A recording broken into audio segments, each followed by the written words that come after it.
On the last episode of the game, living weapon and former soldier Ryland was offered the chance to play a secretive game with the promise that if he won, he would be told where his long-lost mother was. Despite his skepticism, Ryland decided to go along and play the game, joining it alongside an innkeeper called Wendelin. After meeting several players, such as Sniper, an acrobat, Guderian, a former mercenary, and Pleo, the man who tortured Ryland as a child to turn him into a living weapon, they all had the rules of the game explained.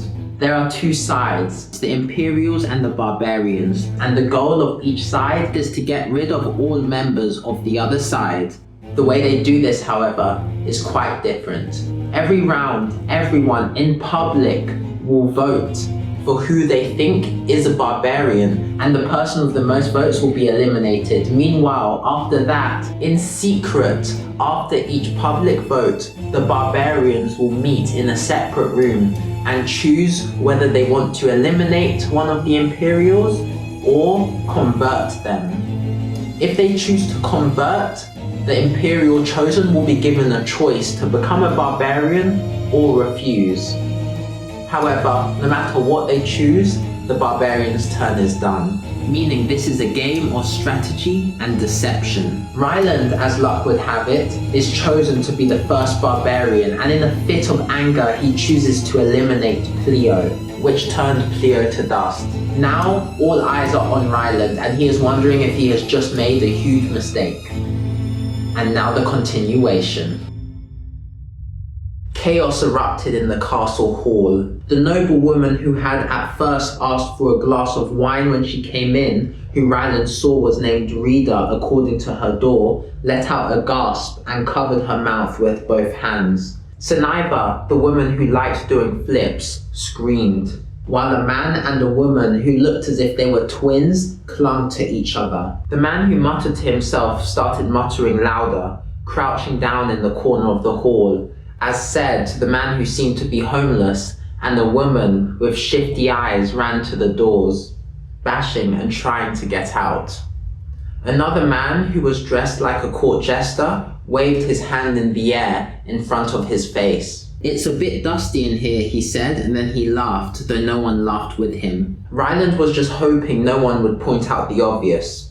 What a fool he had been, eliminating the one person who would make it clear that he was the barbarian. Vera, the former Imperial librarian, came towards him and then bent down next to the pile of dust. She touched a finger to the dust and then put it to her tongue, tasting it. Ryland frowned and took a step back as Vera stood up.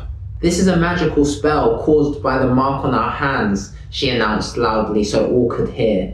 "Likely this is what happens when you vote to eliminate someone as well. Which means this game is about choosing who will die," the former Prince Theomund said thoughtfully. "A game of survival." Ryland gulped.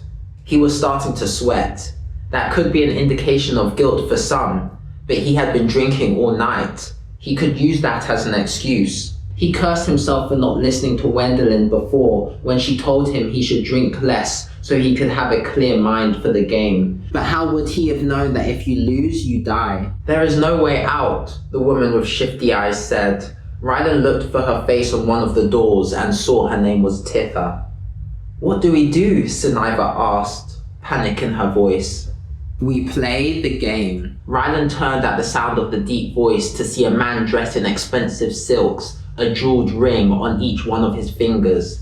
His name was Ulfric. "Yes," Guderian the mercenary said. "It seems it is kill or be killed here. Imperials versus barbarians. But we know there is only one barbarian right now. So if we catch them on this first vote, then assumedly the game will be over, and all the rest of us will survive. And it is pretty obvious who the barbarian is." Everyone looked at him silently. "It's Ryland." Ryland's heart dropped as Guderian pointed a finger at him. Stay calm, he said to himself. Think this through. His mind was foggy, but he had to figure out a way to get out of this. "I'm not the barbarian," he said, trying to act as if it was silly that Guderian had even suggested it. Guderian smirked. Obviously you would say that, however the evidence is overwhelming. He started walking around, not just talking to Ryland, but talking to everyone, looking them in the eyes as he did so, trying to persuade them. He understood the game, Ryland realized. He was already trying to get numbers on his side. Pleo was an imperial alchemist, Guderian said, in charge of creating the living weapons to fight for the Empire. Has anyone here heard what they did to them? He didn't wait for anyone to respond. They take them as children, steal them from small villages, farms, towns, anywhere that doesn't have any power to do anything about it. Then they put them in an underground dungeon, lock them in cells, and torture them day and night while putting them through experimental magical spells. It is said that for someone to become a living weapon, they have to be put through such pain that their body evolves. 9 out of 10 die, and out of the ones who survive, only a few still have their mental faculties left. Ryland gritted his teeth as Guderian turned to him.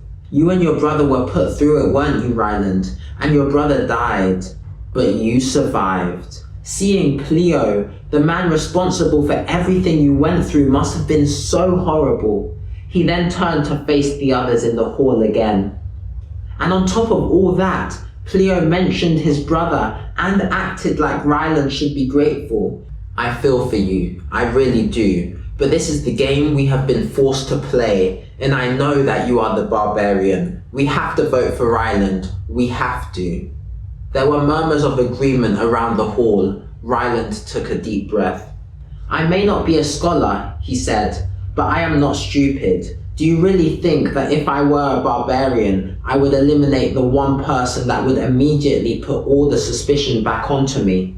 That does seem too obvious, the court jester, a man named Manville, said. However, Ryland continued, raising his voice to make sure all heard him, if I did see that 2 people already had such a tumultuous history, what I would do is frame one of them, and then make sure to direct everyone's suspicions towards that person, and away from myself. Ryland frowned at Guderian as if he were scrutinizing him, which seems to match up with exactly what you are doing, Guderian. But if the barbarian was smart, they would frame Ryland, but then not say anything and let others point the finger. Another woman named Isley spoke up. A short, weaselly man with the name of Scriden scoffed.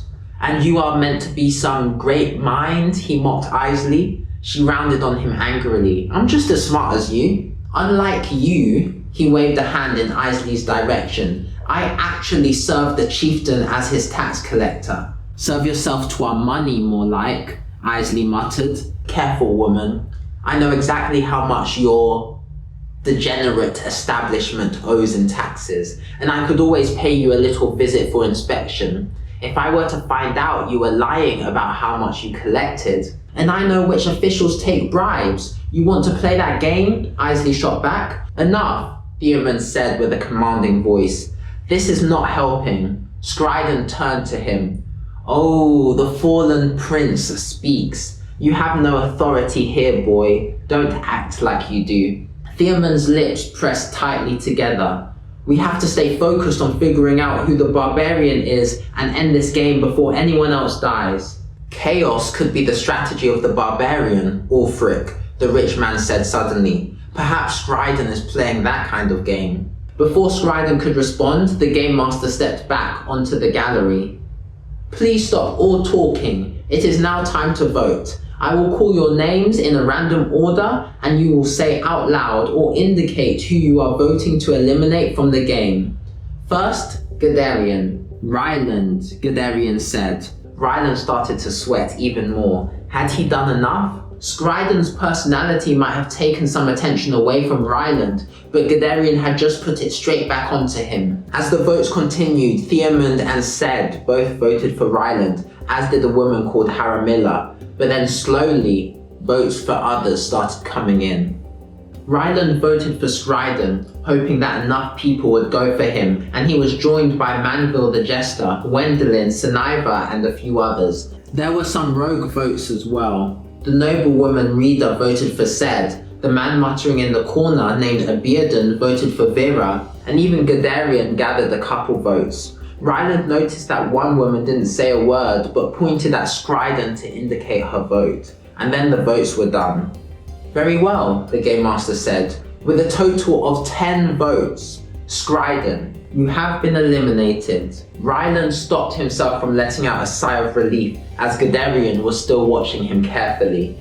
No, Scriden shouted, let me out, let me out. He ran to the stone doors and banged on them with his fists. The force made his hands turn to dust immediately. He looked at where they had used to be and screamed one long blood-curdling scream, right up until the rest of him joined his hands, forming a pile of dust on the ground. I can officially announce that Scriden was an Imperial, the Game Master said, and Ryland heard some grumbles. Everyone, please go back into your respective cells. Ryland realized his hands were shaking slightly, so he clasped them behind his back to stop it. Portraying confidence, that was his best bet right now. He saw that Gadarian was not the only one staring at him, but many were looking his way with accusation in their eyes. He had made it through one vote, but he knew he was not out of the woods yet. As he walked towards his door, Ulfric passed by him so close that Ryland had to step out of the way. Convert me, Ulfric whispered. Ryland stopped and quickly looked around to see if anyone had heard, but no one else was close enough. Ulfric kept walking, not even looking at him, though there was a small smile on his lips. Ryland quickly continued walking, acting as if nothing had happened. He was extremely happy when he was finally in his cell and the door closed. He bent over, hands on knees, breathing heavily. His head felt foggy, and his heart was beating so hard that he thought it might tear out of his chest. Get yourself together, come on, he told himself. He had faced armies by himself, monsters, fought in front of kings, and been there at the fall of the Empire, and yet he had never felt like this. He stood up straight as the door on the back wall opened. You can do this, he muttered, and then he walked through the corridor, exiting on the other side into the room with the table where the Game Master stood. Now please choose who you would either like to eliminate or convert, the Game Master said with a smile. Ryland looked at him, anger bubbling in his chest. This is a sick game, he said. Oh, I wouldn't say that. Please make your choice, the Game Master responded. And what if I say no? What if I refuse to play? The Game Master's smile twitched slightly. Then you will be eliminated, a new barbarian will be picked, and the game shall continue without you. Ryland let out a sigh. You promise me you know where my mother is? I do, and I will tell you if you manage to win the game. It is the contract. It will not be broken. Now please, make your choice on who you would like to either convert or eliminate. Ryland's shoulders sagged as he looked down at the table, which had on it small paintings of everyone left in the game, and their names written underneath. He noticed that the paintings of Plio and Scriden were gone. Whoever was behind this game was a master of magic. That was for sure. He started to think. It seemed to him that the best way for the barbarians to win was not to eliminate anybody, but instead just to quietly convert as many people as possible, while making sure that the Imperials kept voting each other out. If he could build up to the point where the majority of people were barbarians, they would then have the voting power and it would become easy. He had made a mistake with the first elimination, but he would correct that from now. He was going to convert. The question was who? He thought about Ulfric. He was dangerous. He had obviously believed that Ryland was the barbarian, but instead of voting for Ryland, he had wanted to be converted. Did he believe that the barbarians had the advantage, or was it a trap? The conversion was an offer, one that the chosen Imperial could reject. If he chose to convert Ulfric now, and Ulfric rejected it, he would have even more evidence that Ryland was the barbarian.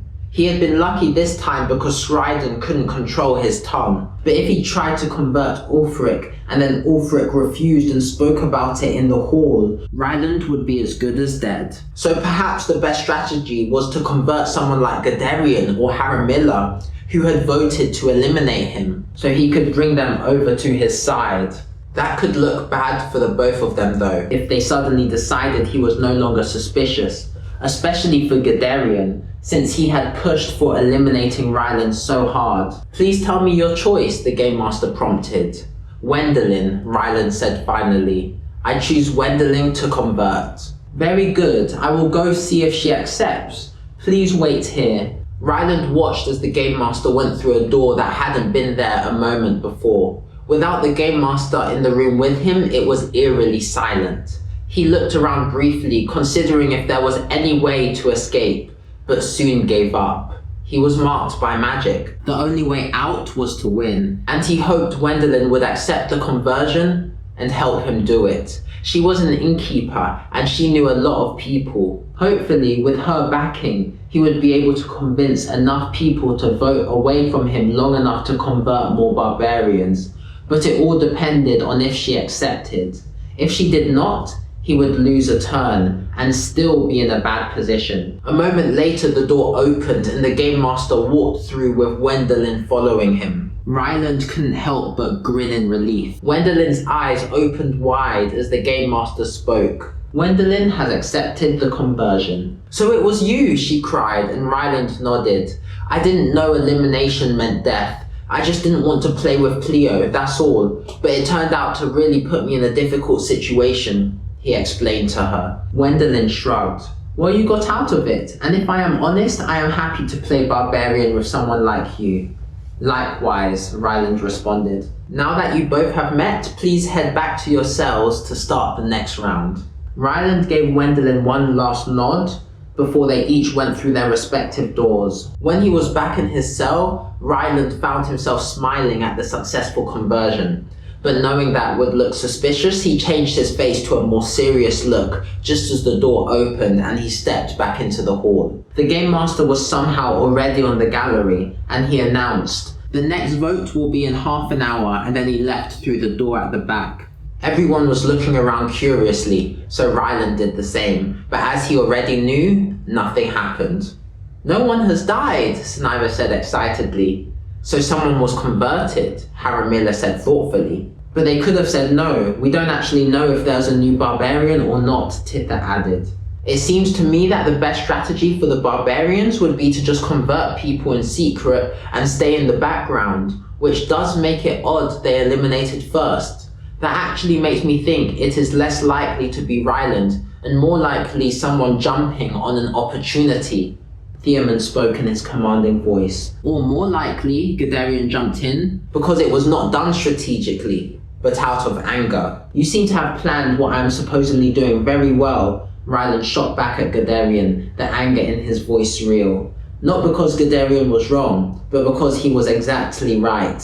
"You are just getting more and more suspicious in my eyes," Ryland said. Guderian scoffed, but before he could speak, Rita, the noblewoman, spoke up. "So we will need people who we can trust then," she said, as if she expected everyone to take her words as gold.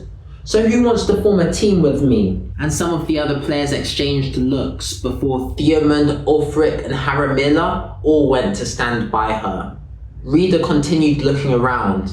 "If you are not with us, then you are against us," she said, her eyes sharp, but her voice soft. Sniper then inched over to stand with them, followed by Ced. "Ugh, not you," Rita snapped at Ced. He froze. "Come team, let's decide who to vote out." Rita walked off to one side of the hall, her team following closely behind. Ced watched them go, his fists clenched. Ryland took the opportunity to walk over to Wendelin. "Forming a team is a good idea," he told her while telling himself to act normal. He had to think as an Imperial. He was Imperial. He was. "Want to be in one with me?" "Yes," Wendelin said with a knowing smile. "I know some people we can ask to join us." Ryland nodded and then followed her, feeling a little bit smug. His plan was going exactly as he had wanted. As he followed Wendelin, he glanced over to Rita's group, who were standing in a circle, whispering. Ulfric caught his eye and flashed him a smirk, and Ryland quickly looked away. Wendelin led him to the woman who Ryland had noticed had not spoken. She waved as they approached. "This is Clenis," Wendelin explained. "She is mute, but she is smart and a great person." "Nice to meet you, Clenis," Ryland said. Clenis smiled and took his hand in both of hers, shaking it happily. Would you like to be in a team with us? Clanus nodded yes and smiled broadly. Great, Ryland said before looking back at Wendelin. Who's next? Wendelin led them over to the two people Ryland had correctly identified as twins. Wendelin introduced the man as Borden and the woman as Budissa. So there is safety in numbers, as well as having people to bounce ideas off of, Ryland explained to them after they had all been introduced. So would you two like to join us in an alliance? Budissa was about to talk, but Borden put his hand up to silence her. No, he said simply, and then he strode away. Budissa looked slightly disappointed. Sorry, she said, and then she followed her brother. Well, they are interesting, Ryland commented. Clanus nodded her head in agreement. The next person they asked was Abiadon. The sheep see all. They hear all. They know all, he said to them when Ryland asked him if he wanted to join them. So is that a no then? Begone, blasphemer! The sheep will strip you naked for all your sins to be seen, Abiadon bellowed. Ryland, Wendelin and Clanus promptly left him be. What's the pay? Manville said casually when they went up to him to see if he wanted to join them. Ryland and Wendelin exchanged a look. Pay? Wendelin said uncertainly. Yeah, what will you give me if I join you guys? Survival? Our vote? What do you mean? I'm confused, Ryland said. Then nah, I'm better off by myself, Manville told them, then walked off cackling as if he had said the funniest thing in the world. Ryland sighed as he looked around. The biggest group was Readers, though Isley had also formed a group with Sed and Titha. He noticed that both teams were giving each other dirty looks from across the hall. The twins were sticking together, and Gadarian, it seemed, had found common ground with the pirate captain Nerthus. Who else could they ask to join? Fortunately, the answer came to them herself. Vera walked up with a shy smile. Hi, I was wondering if I could maybe join you? I'm alone otherwise. We'd love to have you with us, Wendelin said welcomingly. Clanus nodded happily and Ryland gave Vera a smile. This is a good group we have. Hopefully we can work together well, he said. The four of them took their place away from everyone else. So just so we can build some trust between each other, I just want to promise you all, I am not the barbarian, Wendelin said. Ryland had to force himself not to smirk. The way she was able to truly act like absolutely nothing had changed between the last round and this round was a marvel. He supposed, though, that as she was an innkeeper, people often told her their secrets, and often she likely had to act as if she had never heard them. Ryland, on the other hand, was a soldier, not used to situations like this, and the few times he had witnessed the politics of the Empire, it had confused him. Still, he had to figure it out or die, so he was going to figure it out. I am not the barbarian, Ryland said. I am not the barbarian, Vera said next. Clanus then pointed at herself and shook her head. Great, Wendelin clapped her hands. Does anyone have any suspicions? Both Clanus and Vera didn't. I have a few people I am eyeing, but I am not sure. How about this round we just vote for Gadarian, as he seems the most outwardly suspicious, simply for pointing the finger so hard at me immediately, without even considering any possible alternatives. Then as time progresses, we can see how everyone else is acting, Ryland said. I think that's a good idea, Wendelin agreed, and Clanus nodded. He does seem a little suspicious, Vera said thoughtfully. Yes, it seems like a good plan. A few moments later, the Game Master came out onto the gallery, calling for the vote. Ryland took a deep breath. Now that everyone had separated into groups, he had no idea what the others were thinking. Was he safe, or was his time on this world coming to an end? As the Game Master called on each person to vote, a pattern started to emerge. For some reason, Reader's group had decided that Sed, who had been rejected from joining them, was the barbarian. They all voted for him. Ryland's group, of course, voted for Gadarian, while Gadarian and Nerthus both voted for Ryland. There were some more random votes, such as the twins voting for Ulfric, Manville voting for Wendelin, and Abiadon, the man who spoke to invisible sheep, voting for Vera. And then there were the final three, Isley, Ced, and Titha. And to Ryland's surprise, they all voted for him. Interesting, the Game Master called out. It seems we have a tie, with 5 votes for Ced and 5 votes for Ryland. Ryland and Wendelin exchanged a worried glance. We are going to redo the vote. However, now everyone must choose between the 2 options of Ced and Ryland. Both of you are not allowed to vote. Let us go through it again. Reader: I vote Ced. Manville: my vote is for Ryland. The Game Master called each person down the list as Ryland held his breath. The only thing that saved him was the team he had formed. And the final result is that Ced has 10 votes and Ryland 6. Ced, you have been eliminated, the Game Master announced once everyone had voted. Ced screamed as he turned to dust, and the hairs on Ryland's arms stood on end. I can confirm that Ced was in fact an Imperial, the Game Master said. Now please go back into your cells. Ryland had narrowly missed the vote again, but by the way the other players were looking at him, he was not sure if he would survive another. He said as much to Wendelin when he went to the room of the barbarians. What if we converted our alliance so we had more numbers, she suggested. We will have to eventually, but I don't know if that's the best play now. They are already voting with us, he responded, stroking his chin. You are right, Wendelin said. We need numbers that we don't have. Ryland nodded. We need Reader. Wendelin frowned. I don't like her. Neither do I. But she has the biggest group and she is clearly the leader. If we have her on our side, we have the majority of the votes in the hall. Wendelin sighed. Okay, let's do it. They both turned to the Game Master. We want to convert to Reader. Very good. Please wait here. The Game Master left through yet another door that only appeared precisely when it was needed, and then moments later he came back with Reader following behind, a small smirk on her face. Reader has accepted, he said. Oh, so it was you, Ryland, after all, and the innkeeper. I should have known. Yes, well, I'm glad you didn't. Otherwise I wouldn't be here right now. Oh, you would have, Reader said casually. This is going to be fun. I get to eliminate 2 people each round instead of 1. She rubbed her hands together. Well, actually, we think that eliminating in here is unnecessary, Wendelin explained.